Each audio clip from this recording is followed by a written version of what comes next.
Hey, good morning, everybody. You know it's Wednesday. You know what we bring you on Wednesday. We bring you those prohibition stories that matter. And we're diving deep here.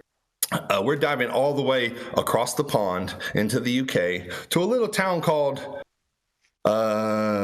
Westshire.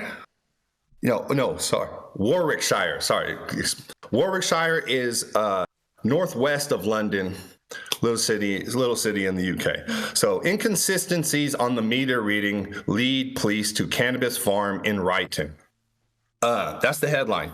So, anybody that was like growing back in the, days when you could still get arrested for growing, and in spots in the US where you can still be arrested for growing, obviously. A lot of times cultivators would like do things to kind of, alleviate the meter. Let's put it like that, and there's ways that we can get real creative with that. And sometimes if you don't, these meters will start to read really high for your neighborhood. And if they read really high, like those inconsistencies like cause red flags. They say, hey, look, your house is the only house that is like using $1,500 worth of electricity and everybody else only uses $300 on your whole block. What are you doing here? So, and that used to cause some law enforcement investigations back in the day.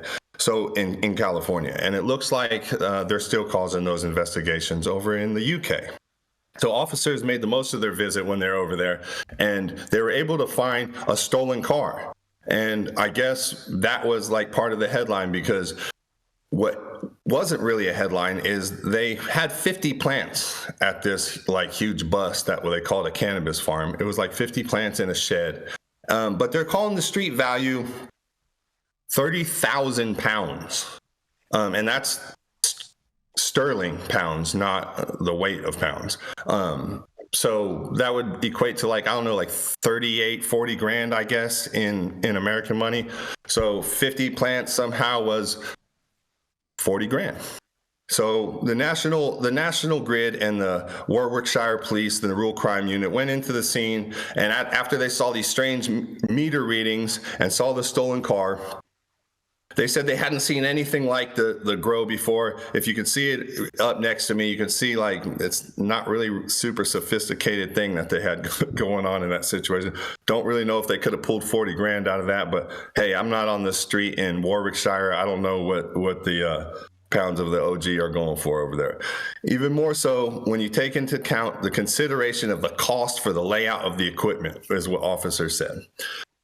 I don't really see like a really sophisticated thing going on here. But again, like, when you have a prohibitionist mentality like we have going on in a lot of the world still right now, we have them to where they go into these scenes of like a really small home grow that wasn't going to affect anybody. It wasn't harming the community. There wasn't anything crazy going on in this situation. I guess the stolen van or whatever, or who knows what that meant. Was it borrowed? Was it really stolen? Like, I don't know what's going on. And if you did have a stolen van at your grow, that was kind of dumb. But anyway, my point is that you have these mentalities that we come in, we put these huge dollar amounts on these small things and make the community feel like there was like some really nefarious activity going on that could have been harmful to the rest of the community. And that's just not true. So the more we get away from this type of mentality in law enforcement and in journalism, I think the better off we're going to be. And we start to actually be objective and look at this plant and look at the situations that we go into and see a little 50 plant grow and say, hey, man, like if they're doing something with the meter, then fine them for the meter or whatever the situation is that calls for whatever municipal fine that you guys have going on, and keep it pushing. There's no reason to destroy people's lives. There's no reason for any of these law enforcement activities come and have these communities now that have been justice impacted. Now these people, I mean, who knows what they have to deal with over there in Warwickshire. I don't know what their justice and probation system looks like,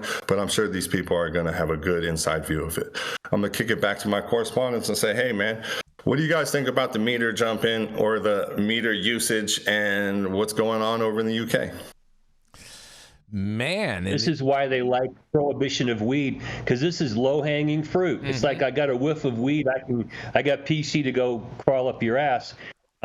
if they're looking at the meter as probable cause to go in for a search warrant, I think that's a problem at the criminal justice level.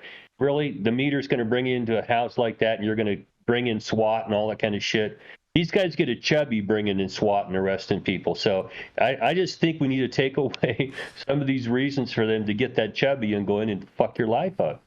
Stop it. I would like to see what the SWAT team looks like in the UK, though. I gotta say. Like, they're armed. Like their SWAT officers are armed. Do the bobbies like No, they don't. They're not armed. They have those little lights, and it's like. No, I mean England, like London, has a crazy criminal underworld. Like it's very violent. Oh, it does. They have. You ever seen like a Guy Ritchie movie? Have you seen The Gentleman? Actually, that's I've heard from a couple friends that live out there, but it's a relatively accurate depiction of like the underground marijuana industry. And they're very proper. Okay. Even the underground is very proper.